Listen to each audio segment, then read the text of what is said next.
Hello students. तो मैं हूं प्रसन्न चौधरी और हमारा जो यूट्यूब चैनल है प्रसन्न प्रयास, इस यूट्यूब चैनल में मैं आप सबका स्वागत करता हूं। आज हम लोग एनसीईआरटी का भी सीरीज शुरू कर रहे हैं। तो पहला जो चैप्टर है पावर शेयरिंग डेमोक्रेटिक पॉलिटिक्स 2, इसका जो पहला चैप्टर है पावर शेयरिंग जो कि पॉलिटिकल साइंस का पार्ट है, वो चैप्टर आज हम यहाँ पढ़ने वाले हैं। तो व्हाट इज पावर शेयरिंग? तो इसके पहले कि हम लोग आगे बढ़े, हमें ये चैप्टर को पहले पिछले साल से थोड़ा सा जो है ना कनेक्ट करना पड़ेगा कि पिछले साल हमने क्या पढ़ा। अगर हम पिछले साल के साथ थोड़ा सा कनेक्ट कर लें तो हमें आसानी जाएगी कि हम लोग इस साल क्या पढ़ने वाले हैं। तो ये एक्सटेंशन है। पिछले साल भी हमने पावर शेयरिंग के बारे में पढ़ा और उस पावर शेयरिंग के बारे में पढ़ते समय हमने देखा कि there is a horizontal sharing of power between the different organs of the government. पढ़ा या नहीं पढ़ा? है ना, पढ़ा, बिल्कुल पढ़ा। ठीक है, तो हमने ये पढ़ा पिछले साल दैट देयर इज डेमोक्रेसी में कोई एक ऑर्गन नहीं होता है। गवर्नमेंट के पहले तो 3 ऑर्गन होते हैं, पहले ये समझ ले। ठीक है, तो ये जो लेजिस्लेचर, एग्जीक्यूटिव और judiciary, these are the 3 organs of the society. Now these 3 organs they इसमें से कोई एक ऑर्गन इतना पावरफुल नहीं होता है कि सारा जो पावर है ना उसके पास में कॉन्सेंट्रेट हो। डेमोक्रेसी में ये तीनों ऑर्गन के पास में पावर्स होती है जो डिवाइडेड होती है, और तभी जाके डेमोक्रेसी जो है यहाँ एग्जिस्ट कर पाती है, रूल ऑफ लॉ यहाँ एग्जिस्ट कर पाता है। अगर एक ही पर्सन के पास में सारी पावर हो जाए या एक ही ऑर्गन के पास में सारी पावर हो जाए, चेक और बैलेंस नहीं रहेगा, तो फिर डेमोक्रेसी भी एग्जिस्ट नहीं कर पाएगी। तो खैर, तो ये चैप्टर की शुरुआत कहाँ से होती है? तो जैसे कि हम देखते हैं सोशल साइंस की जब हम बात करते हैं तो कहानियों से भरा होता है। तो 2 कहानियों से हमारा जो ये चैप्टर है वो शुरू होगा, उसी पे कॉन्सेंट्रेट हम करेंगे। पहला है बेल्जियम और दूसरा है श्रीलंका। पहला है बेल्जियम और दूसरा है श्रीलंका। ये 2 डेमोक्रेसीज की कहानी पहले देखेंगे और इसके बाद में हम लोग जो पावर शेयरिंग है इस कॉन्सेप्ट को अच्छे से समझेंगे। और फाइनली हमारा ये जो चैप्टर है वो एंड होगा various forms of power sharing. ठीक है, अलग अलग फॉर्म्स ऑफ पावर शेयरिंग क्या है, इसके साथ में ये चैप्टर खत्म होता है। तो ये मैंने आपको ओवरव्यू दे दिया है कि आज हम क्या पढ़ने वाले हैं। ठीक है, तो आगे बढ़ते हैं। हाँ, तो जैसे मैंने कहा था हम लोग बेल्जियम की और श्रीलंका की स्टोरी देखेंगे। तो स्टोरी के पहले सबसे पहले हम बेल्जियम और श्रीलंका, इनका ना हम कंपोजिशन देखेंगे। कंपोजिशन यानी क्या? तो एथनिक कंपोजिशन, सॉरी, मैंने यहाँ पे कौन कौन से एथनिक के लोग रहते हैं। अब ये वर्ड एथनिसिटी आई हुई है, ये हम देखेंगे कि इसका मतलब क्या होता है। ठीक है, आएगा आगे। तो पहले हम बेल्जियम की बात करते हैं, फिर श्रीलंका की बात करते हैं, उनके एथनिक कंपोजिशन की बात करेंगे और उसके बाद में हमारी स्टोरी जो है वो आगे बढ़ेगी। एथनिक कंपोजिशन क्या है? थोड़ा 2 मिनट रुक जाइए। ठीक है, आएगा आगे, मैं एक्सप्लेन करूँगा। जैसे कि हम बेल्जियम की बात करते हैं तो बेल्जियम एक छोटा देश है, यूरोप में है। और अगर हम उसका एरिया देखेंगे तो हरियाणा जो स्टेट है, इंडिया का हरियाणा स्टेट सबको पता है, पंजाब के बगल में है। यस, तो उससे स्मॉलर एरिया है बेल्जियम का। अगर हम पॉपुलेशन वाइज देखें तो बेल्जियम की जो पॉपुलेशन है वो थोड़ी सी, माने 1 करोड़ से थोड़ी ज़्यादा है। और अगर हम हरियाणा के साथ में कंपेयर करें तो it is half of the population of the Haryana. तो ये 2 पॉइंट्स हमारे हो गए जब हम बेल्जियम को हरियाणा के साथ में कंपेयर करते हैं, एरिया वाइज और पॉपुलेशन वाइज। जब हम बेल्जियम की बात करते हैं तो definitely it's a country, so it is sharing border with many countries. So let us see with which countries Belgium shares the border. पहला, it shares border with France, it shares border with Netherland, it shares border with Germany and it shares border with Luxembourg. तो ये 4 हैं, ठीक है, जिसके साथ में हम माने बेल्जियम जो है बॉर्डर शेयर करता है। बट यहाँ की जो एथनिक कंपोजिशन है, एथनिक कंपोजिशन वो बड़ी कॉम्प्लेक्स है। क्या है? वो बड़ी कॉम्प्लेक्स है। तो चलिए चलते हैं, कॉम्प्लेक्स चीज पढ़ते हैं पहले तो हम एथनिक कंपोजिशन क्या है, अगर आप देखेंगे प्लीज़, आप जब बैठते हैं पढ़ते हैं तो आप अपनी टेक्स्ट बुक लेके बैठ के पढ़िएगा, ज़्यादा आसान होता है। बहुत सारी चीज़ें यहाँ मैंने हाईलाइट करके रखी हुई है, वो हाईलाइट की हुई चीज़ें आप अपने टेक्स्ट बुक में भी हाईलाइट करते जाइए, ताकि जब आप फिर से रिवाइज करें तो आपको बड़ी आसानी होगी। तो ग्लॉसरी में देखिए यहाँ लिखा हुआ है what is ethnicity. So ethnicity is a social division. What is it? It's a social division based on shared culture.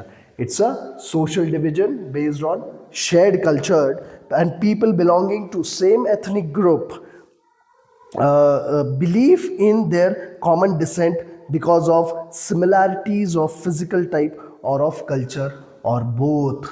ठीक है, ऐसा एक जो अगर एथनिक अगर हम बोलते हैं कि भैया ये मेरी एथनिसिटी है, इसका मतलब ये है कि मैं एक कोई ग्रुप से, सोशल ग्रुप को बिलोंग करता हूँ, मैं एक सोशल ग्रुप को बिलोंग करता हूँ, या एक टाइप का सोशल डिवीजन है उसको मैं बिलोंग करता हूँ। तो वो सोशल ग्रुप क्यों फॉर्म हुआ है? वो बिलीव करता है कि भैया मेरे जो एंसेस्टर है ना वो सेम है, मेरे एंसेस्टर सेम है, इसीलिए मैं इस सोशल डिवीजन का पार्ट हूँ। और जब मैं कहता हूँ कि मेरे एंसेस्टर सेम है तो मैं हमेशा मैंने रिलेट इससे भी करता हूँ कि हमारा कल्चर भी सेम है ना, हम कल्चर भी शेयर करते हैं, और हम जो है बोथ फिजिकल टाइप और कल्चर और फिर कल्चर, ठीक है, ये दोनों हम शेयर करते हैं। और साथ ही साथ में जब मैं एथनिसिटी की बात करता हूँ तो हमारा जो ये ज़रूरी नहीं है कि मेरी नेशनैलिटी और रिलीजन सेम हो। भले ही मेरी, अगर मैं कोई कहता हूँ कि भैया I belong to this ethnic group, ये हो सकता है कि मेरा रिलीजन और मेरी नेशनैलिटी अलग हो, बट फिर भी मैं उस एथनिक ग्रुप का पार्ट रह सकता हूँ। So that is ethnicity, basically ethnic group जो है ये कॉमन कल्चर को शेयर करता है, ठीक है। That is what you need to keep in your mind, ठीक है। अभी चलो आगे बढ़ते हैं। तो जब हम एथनिसिटी देखते हैं बेल्जियम की, तो ये मैप रहा, बहुत ही शानदार है। आप इस मैप को देखिए तो आपको चीज़ें समझ में आ जाएगी, ठीक है। तो जस्ट अ सेकेंड, हाँ। तो अब ये मैप देखने के बाद आपको क्या दिखता है? करीबन ये वाला जो नॉर्थन रीजन है, दिस रीजन, ठीक है, just let me take the pen, this region, ठीक है, this region is called Flemish region. क्या कहते हैं इसको? Flemish region. यहाँ पे जो है डच स्पीकिंग पीपल रहते हैं, और अगर हम डच स्पीकिंग पीपल की पॉपुलेशन देखें पूरे बेल्जियम में, इट इज़ 59%, ठीक है। और Dutch speaking people are concentrated in this area. दूसरा है Wallonian region, which is this region. यहाँ पे फ्रेंच स्पीकिंग पीपल रहते हैं। अगर हम उनका पॉपुलेशन देखें तो इट मेक्स 40%। कितना? 40%। फिर तीसरा है ये वाला एरिया, ठीक है, विच इज जर्मन स्पीकिंग, जो कि करीबन 1% है। कितना है? 1%, ठीक है। और उसके बाद अभी ये हम लोगों ने 3 देख लिया, ठीक है, Dutch speaking, French speaking and German speaking, ठीक है। अब ये जो है, this is the capital, this is what, this is capital of what? Capital of Belgium, जिसका नाम है ब्रुसेल। यहाँ पे कंपोजिशन थोड़ा सा अलग है, ठीक है। यहाँ पे जबकि डच स्पीकिंग जो है हम देखते हैं सबसे ज़्यादा, अगर पूरे कंट्री में देखा जाए तो इट इज़ 59%, बट यहाँ पे जो इस कैपिटल है वहाँ पे डच स्पीकिंग पीपल की संख्या जब बड़ी कम है, वो सिर्फ 20% है। कितनी है? 20%। और फ्रेंच स्पीकिंग इज 18%, ठीक है। तो देखो उल्टा है, अगर हम पूरे कंट्री को देखें पॉपुलेशन वाइज तो डच सबसे ज़्यादा है, Dutch speaking people, that is 59%। But अगर हम सिर्फ कैपिटल की बात करें तो वहाँ पे आपको कंपोजिशन उल्टा दिखता है, वहाँ पे फ्रेंच स्पीकिंग ज़्यादा है, डच जो है वो कम है, ठीक है।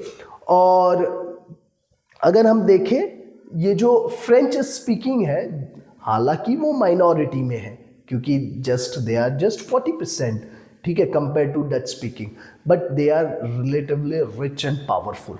माने माइनॉरिटी में रहने के बाद में भी French are rich and powerful, ठीक है। And Dutch speaking community, yes, उनका भी डेवलपमेंट हुआ है, इकोनॉमिक डेवलपमेंट हुआ है, उनको भी एजुकेशन मिला है, बट वो काफी समय के बाद मिला है। क्या मिला है? काफी समय के बाद मिला है। तो डेफिनेटली जब ऐसा चीजें होती है जिसमें एक कम्युनिटी रिच है, डेवलप्ड है, और दूसरी कम्युनिटी को जो बेनिफिट्स ऑफ इकोनॉमी है वो बाद में मिलते हैं, तो झगड़े होते हैं। अरे भाई भाई के झगड़े होते हैं घर में, भाई भाई को नहीं सुनते हैं, ठीक है, पैसों को लेके, रिसोर्सेस को लेके, ठीक है, प्रॉपर्टी को लेके। ये तो भैया कम्युनिटी है, तो झगड़े तो होने हैं, कॉन्फ्लिक्ट भी होना है, बट कॉन्फ्लिक्ट कैसे रिजॉल्व होगा वो हमने देखना है, ठीक है। कॉन्फ्लिक्ट कैसे रिजॉल्व होगा वो हमने देखना है। तो ये जो पूरा चैप्टर है इसमें यही कॉन्फ्लिक्ट रिजोल्यूशन हम देखने वाले हैं। तो जब ऐसा हुआ कि रिसोर्सेस, मैंने हमने कंपोजिशन देख लिया, रिसोर्सेस का शेयरिंग देख लिया, तो जब ऐसा हुआ तो इसमें क्या हुआ? टेंशन जो है डच और फ्रेंच के भी कम्युनिटी के बीच में टेंशन जो है क्रिएट हुआ। और जब टेंशन क्रिएट होता है तो definitely now something has to be done in order to resolve this tension. अगर ये टेंशन को समय पे सॉल्व नहीं किया जाएगा तो गड़बड़ होगी। तो यही गड़बड़, ठीक है, तो इसको किस तरीके से जो बेल्जियम है उसने डील किया वो हम आगे देखेंगे, ठीक है, आगे के चैप्टर में। पर इसको डील कैसे किया ये समझने से पहले अभी हम फिर से वापस जाएंगे श्रीलंका और उसका एथनिक कंपोजिशन समझेंगे।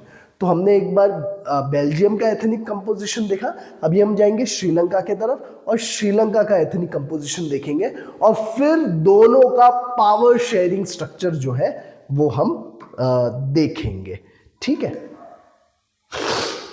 हाँ, तो अभी अगर हम श्रीलंका का कंपोजिशन देखते हैं तो आपको पता चलेगा कि श्रीलंका में जो है सिन्हलाज है, सिन्हलाज, ठीक है। तो सिन्हलाज जो है उनकी कंपोजिशन है 74%, ठीक है। जब आज़ाद हुआ, श्रीलंका आज़ाद हुआ 1948 में, ठीक है, 1948 में इंडिपेंडेंट हुआ। Oh sorry, my hand writing is थोड़ा अच्छे से लिखता हूँ, ठीक है। सो अगर हम बात करें श्रीलंका की, श्रीलंका गॉट इंडिपेंडेंस इन 1948, ठीक है। तो इंडिपेंडेंस, ठीक है। अब 1948 में इंडिपेंडेंस मिलने के बाद में उस समय पे एथनिक कंपोजिशन क्या था? सबसे पहले सिन्हालाज, है ना, सिन्हालाज करीबन थे 74%, और जो तमिल थे, तमिल्स, वो थे 18%। अब तमिल्स में भी दो है, एक है नेटिव तमिल्स, नेटिव जो श्रीलंका के ही है, नेटिव तमिल्स, ठीक है, वो करीबन 13%, ठीक है।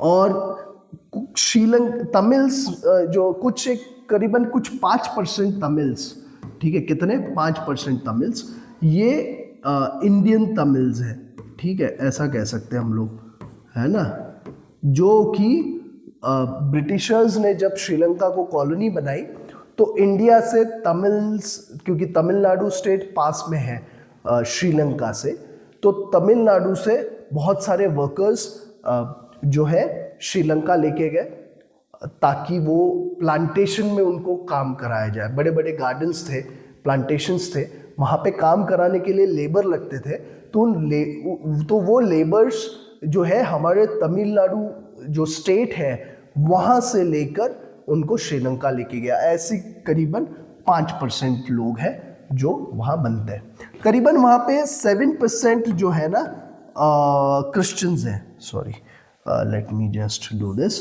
अगर हम देखा जाए तो करीबन 7% जो है क्रिश्चियंस हैं। अब ये 7% क्रिश्चियंस कैसे हैं? तो इसमें कुछ एक सिनलाइज भी है और कुछ एक तमिल्स भी है। ठीक है, तमिल्स और सिनलाइज में से अगर हम देखा जाए तो क्रिश्चियंस आपको करीबन 7% दिखेंगे। तो ये रहा कंपोजिशन ऑफ श्रीलंका। तो एक तरफ हमने कंपोजिशन ऑफ बेल्जियम देखा और दूसरी तरफ हमने देखा कंपोजिशन ऑफ श्रीलंका। तो ये पहले दिमाग में बिल्कुल बिठा लो ये सारे फिगर्स, और इसके बाद में जो हमारा सेकंड पार्ट हमारा जो वीडियो का, उसमें हम देखेंगे कि किस तरीके से बेल्जियम और श्रीलंका इन दोनों ने अपने अपने जो एथनिक डाइवर्सिटी है उससे जो टेंशन क्रिएट किया गया, वो टेंशन को उन्होंने किस तरीके से रिजॉल्व किया और उसके क्या आउटकम रहे। तो ये हम हमारे नेक्स्ट वीडियो में देखेंगे। इसी के साथ ये वीडियो यहीं समाप्त होता है। Thank you very much for watching this video.